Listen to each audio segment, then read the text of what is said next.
Olá, bem-vindo ao nosso estudo diário da lição da Escola Sabatina, oferecido pela editora adventista Sá Feliz e a igreja do UNASP São Paulo.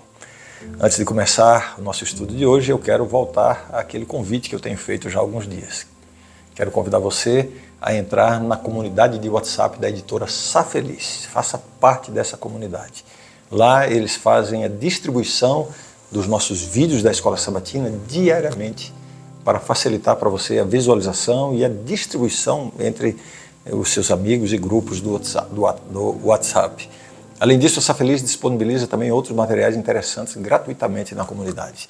Se você está vendo esse vídeo pelo YouTube, o link de acesso está na descrição do vídeo. Ou você pode também entrar através desse QR Code que aparece agora na sua tela.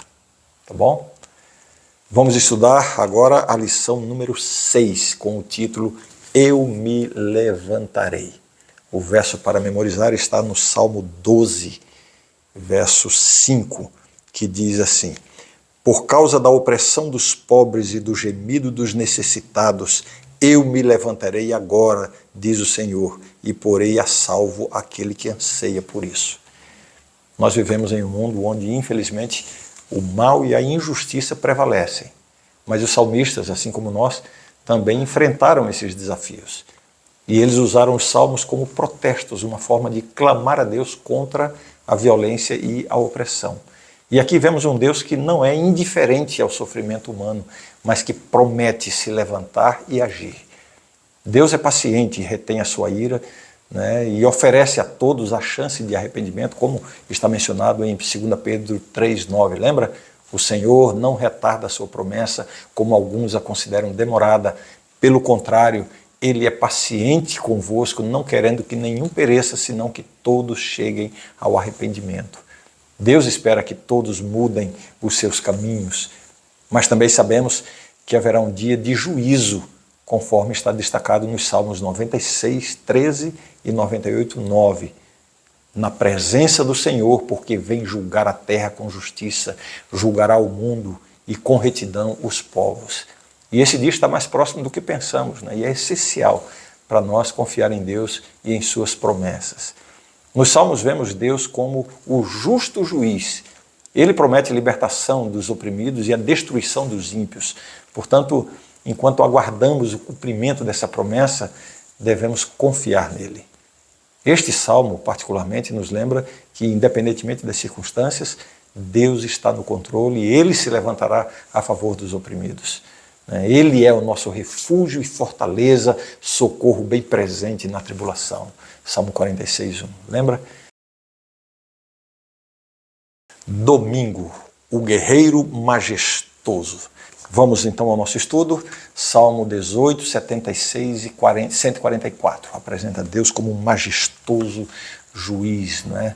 Deus, o grande Criador, e precisamos pensar nisso, né? Deus está sempre pronto, né? E tem poder para libertar o seu povo. Esses salmos louvam a Deus por seu domínio sobre as forças do mal que estão constantemente ameaçando o seu povo.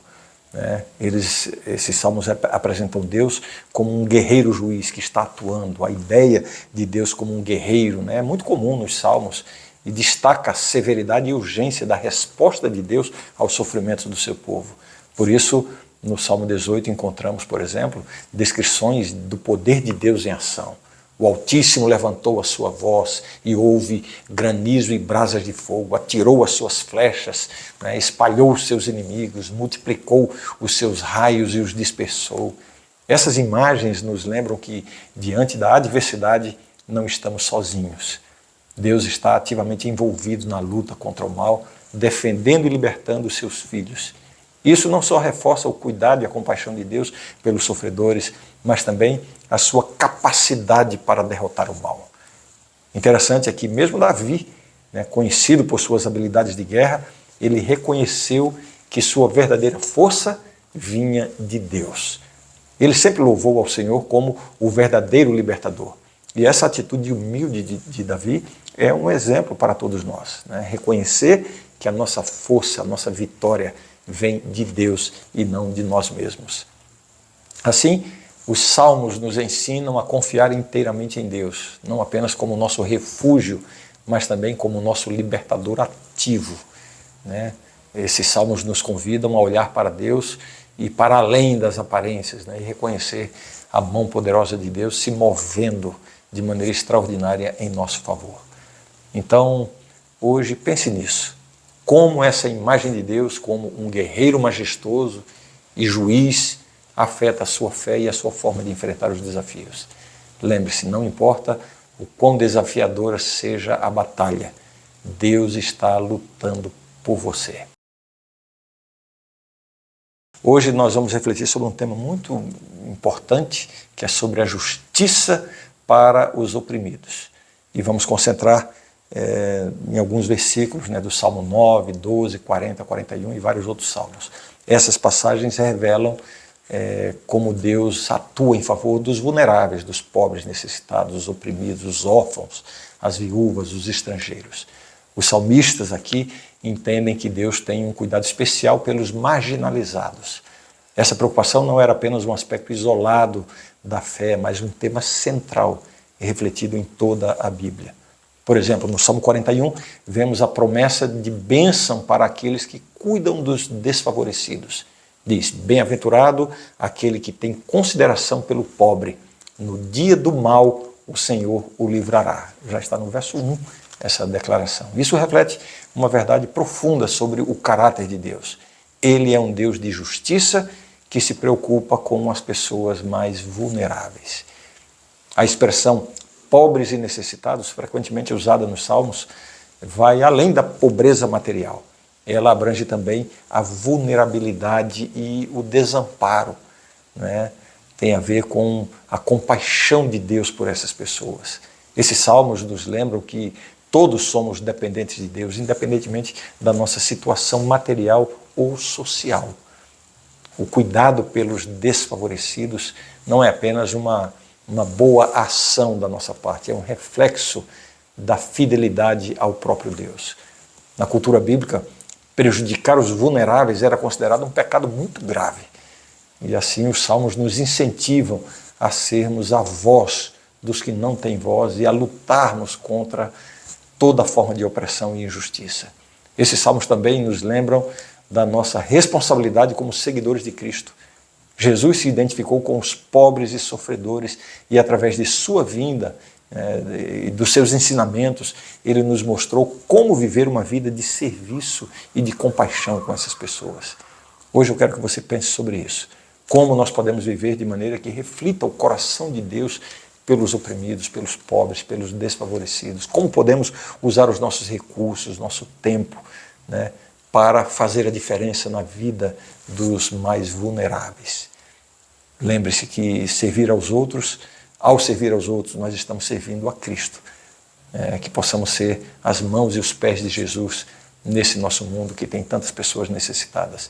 E você não precisa ir longe. Aí, à sua volta, do seu lado, haverá alguém que precisa muito da sua ajuda. Não apenas material, mas em todos os sentidos.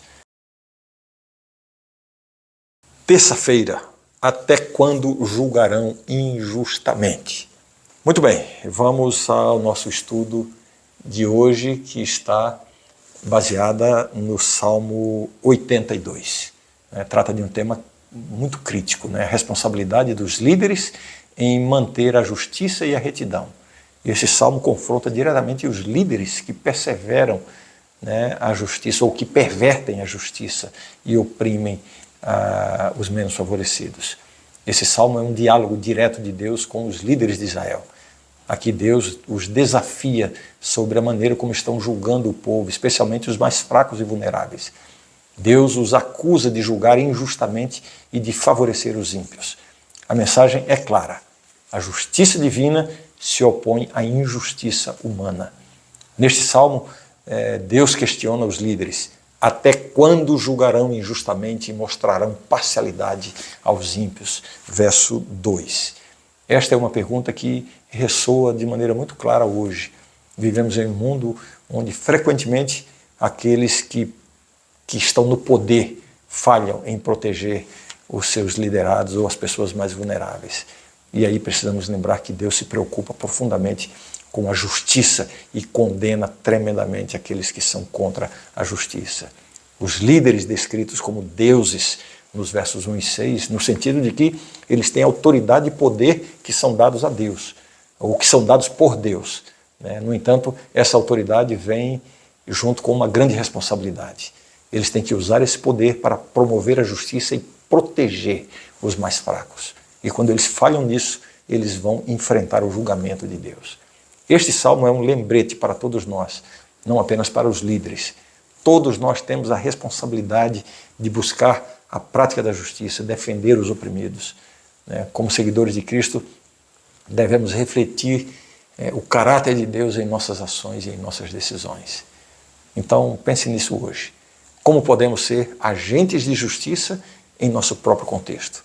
Como podemos garantir que as nossas ações e decisões reflitam os valores do reino de Deus, promovendo justiça e proteção aos mais vulneráveis? Vamos levar essa mensagem a sério em nossa vida. Vamos ser uma força para o bem em nosso mundo. Que Deus nos dê a sabedoria, a coragem, para que nós possamos estar sempre do lado da justiça, sem abrir mão dela, ainda que isso traga riscos para a gente. Vamos agora à nossa lição de quarta-feira, intitulada Derrame sua indignação. Vamos hoje estudar mais alguns salmos intensos, conhecidos como salmos imprecatórios. São aqueles salmos bíblicos que contêm orações por maldições ou julgamentos divinos contra os inimigos do salmista ou do povo de Israel. Às vezes é difícil entender esses salmos. A palavra imprecatório vem do latim imprecatio, que significa maldição ou pedido de mal contra alguém.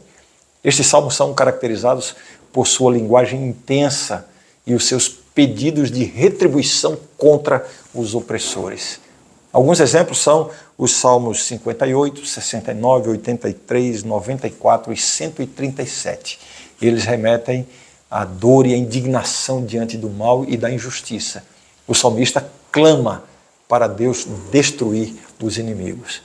Por exemplo, no Salmo 58, 6, o salmista clama assim: quebra, ó Deus, os dentes na sua boca, arranca, Senhor, os caninos aos leõezinhos. No Salmo 137, um dos mais comoventes, os exilados lamentam com essas palavras: lembra-te, Senhor, dos filhos de Edom, no dia de Jerusalém, que diziam, arrasai-a e arrasai-a até aos alicerces. São palavras, pedidos a Deus para amaldiçoar as pessoas. Essas palavras mostram a angústia dos salmistas, e o seu anseio por justiça. Eles não buscam retaliar por conta própria, mas pedem a Deus que intervenha. Esses salmos nos ensinam que é normal sentir raiva diante da injustiça, mas nós devemos confiar que Deus é quem trará a justiça e vai tratar com retidão. A vingança não pertence a nós. Ao mesmo tempo, como seguidores de Cristo, nós somos ensinados a amar os nossos inimigos e orar por aqueles que nos perseguem. Esses salmos não contradizem esse princípio do Evangelho, mas nos lembram que a justiça de Deus é real e que Ele, Deus, responderá ao clamor dos oprimidos. Vamos refletir então sobre isso, como esses sentimentos de indignação diante da injustiça se manifestam em nossa vida. Quando você é injustiçado, você tem raiva, você tem até vontade de se vingar. E como podemos pedir justiça enquanto seguimos os ensinamentos de Cristo, de amar os nossos inimigos? Parece uma contradição, mas isso significa confiar que Deus fará justiça. E também mostram que nós precisamos ser honestos com os nossos sentimentos, e entender que esses sentimentos são naturais. Esses salmos também nos inspiram a ser ativos contra a injustiça e a buscar a paz e a retidão em nosso mundo. Portanto, enquanto processamos a nossa indignação diante da injustiça, lembremos-nos de entregar as nossas lutas e os nossos casos, as nossas questões unicamente a Deus, porque Ele é justo e fiel. Confie nele. Quinta-feira, o título da lição de hoje é O Juízo do Senhor e o Santuário. Vamos ao nosso estudo. Hoje nós vamos explorar como os Salmos 96, 99 e 132 relacionam o juízo divino ao santuário. É um tema fascinante que nos ajuda a entender melhor como Deus lidará com o mal e com a injustiça. Desculpa, nos Salmos, o santuário surge como o palco central para o juízo de Deus. Por exemplo, o Salmo 96, 6 a 10. Beleza e majestade estão diante dele, poder e esplendor no seu santuário. Dizei entre as nações, o Senhor reina, pois ele firmou o mundo para que não se abale. Julgará os povos com retidão. Aqui o santuário é apresentado como o lugar onde a majestade e justiça de Deus são manifestadas. No Salmo 99, 1 a 4, encontramos a seguinte expressão: o Senhor reina, tremam os povos, ele está entronizado sobre os querubins, abale-se a terra. O Senhor é grande em Sião e exaltado acima de todos os povos. Louvem o teu grande e temível nome. Santo é ele, o poder do rei ama a justiça. Estabeleceste a equidade, executaste a justiça e a retidão em Jacó. Este salmo celebra a Deus como um juiz justo e poderoso, cujo reinado se estende a partir do seu santuário. No santuário, o plano da salvação é revelado. Ele é o lugar onde se encontra a resposta divina para o problema do pecado. Nos rituais do santuário, no Antigo Testamento, nós vemos o pecado como uma violação da lei moral de Deus. E o santuário se torna um símbolo de purificação e de restauração.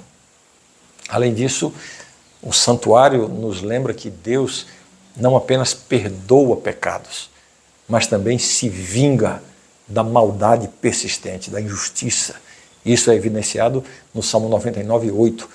Ó Senhor nosso Deus, tu os atendeste, foste para eles um Deus perdoador, embora executando as suas penas. Portanto, os salmos nos convidam a refletir sobre a justiça e santidade de Deus. Eles nos lembram que, enquanto buscamos viver uma vida justa e piedosa aqui, também devemos ter em mente que a justiça final pertence a Deus e Ele fará justiça no final das contas. Hoje, pense sobre isso. Como a ideia do santuário, como o lugar do juízo divino, influencia nossa compreensão de Deus e da sua justiça. Como podemos nos alinhar mais estreitamente com os caminhos justos de Deus em nossa vida diária, em nosso cotidiano. Chegamos à sexta-feira, quando fazemos o nosso estudo adicional. Muito bem, hoje temos o nosso estudo adicional da lição desta semana e vamos refletir sobre os salmos como uma expressão de protesto contra a indiferença, a injustiça e como um chamado para a ação contra o mal. Os salmos não são apenas orações e louvores a Deus. Eles são também uma recusa, uma resistência em aceitar o mal como a norma deste mundo. Os salmos mostram que é apropriado para os justos se regozijarem na vingança divina contra o mal. Não por um desejo de vingança pessoal, por uma questão de ódio, mas como uma confirmação de que Deus restaurará a justiça e o seu nome neste mundo. Por exemplo, o Salmo 58, 10 e 11 declara: o justo se alegrará quando vir a vingança, lavará os seus pés no sangue do ímpio. Então dirá o homem: certamente há uma recompensa para o justo, certamente há um Deus que julga na terra. Estes salmos nos encorajam a erguer a voz contra o mal e a buscar ativamente a vinda do reino de Deus. Eles também oferecem conforto e esperança, reafirmando, trazendo aquela tranquilidade, quando reafirma que Deus ouve o clamor dos sofredores e que Ele definitivamente se levantará em favor daqueles que sofrem e são injustiçados. Ellen White, no livro O Maior Discurso de Cristo, reflete sobre as bem-aventuranças e a perseguição dos justos ao longo da história. E ali ela nos lembra que desde Abel até os profetas, os seguidores de Deus enfrentaram perseguições e sofrimentos por causa da justiça que praticaram. Esses exemplos nos inspiram a permanecer firmes em nossa fé, em nossa dedicação às coisas de Deus, mesmo diante da perseguição e da adversidade. Portanto, hoje eu convido você a refletir sobre como você pode se posicionar contra a injustiça em sua própria vida. Não fechar os olhos à opressão, à discriminação, ao preconceito. Como você pode ser uma voz para aqueles que não têm voz, e um instrumento de justiça para um mundo que está quebrado. Que os salmos nos inspirem a agir com coragem e compaixão e que o exemplo dos justos ao longo da história nos motive a viver com integridade e fé. Muito bem, amanhã nos vemos por aqui para darmos início a uma nova semana de estudos da lição da Escola Sabatina, oferecido pela editora adventista Sá Feliz. Um grande abraço, a gente se vê amanhã. Bênção.